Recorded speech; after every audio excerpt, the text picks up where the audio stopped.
Hello and welcome back. Today I'm going to show you how I just screwed this knife up on my sharpener. So the goal is, I guess, to just show that it can happen and potentially how you can avoid it when you are sharpening your knives. So what happened was, well, this knife is a coworker's of mine, Jeff. Sorry, and Jet. And this is what is this? It's a Kershaw 1555 Ti, patented Hinderer design, right? So, had this dude up here. He's been hand sharpening this thing for a little while, and he uses it on he raises some goats and pigs and stuff, and so he thumps on this knife, right? But he hand sharpens it, and anyways, he knows that I sharpen knives, and so he just decided to send it home with me. But as you can see, it turned out okay. I left it really coarse.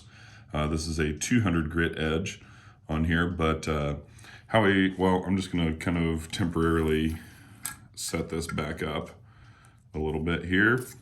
So I had this knife set up roughly like so, and according to my notes over here, that's a bad idea. That's a little bit sharp. I had this set up at A and 1/2. So right here.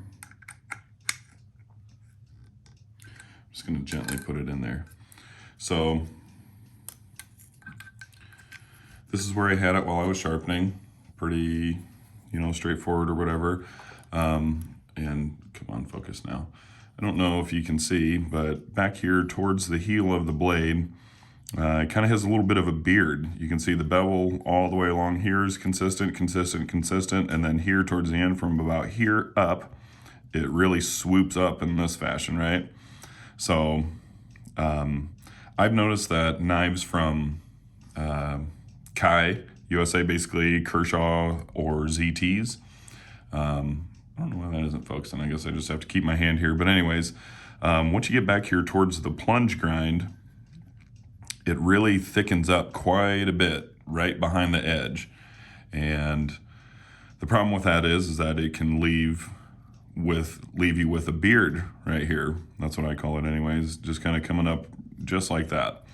And I was attempting to remove this so I can get it parallel with the rest of the bevel that I was putting into it.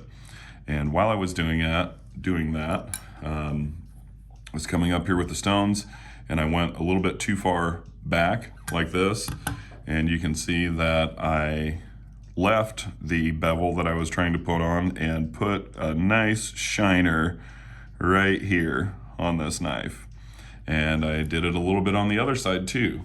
So yeah, that's a bit unfortunate, and that looks exceptionally ugly. I would rather have left this beard alone and just sharpened it like normal, but I wasn't in too much of a hurry, but I wasn't, necessarily taking as much time as I could have or should have, and wasn't paying attention, and I let that stone come back a little bit too far, and so now I've got this ugly shiner right here, and it's on both sides of the knife.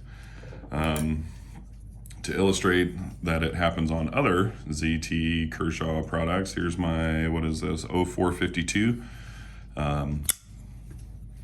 can kind of see what I'm talking about back here as well.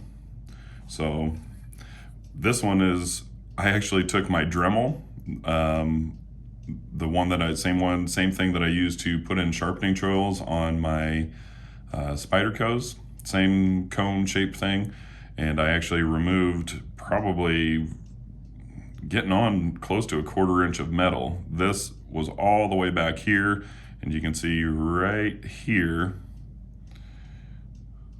right there, a little bit of that beard.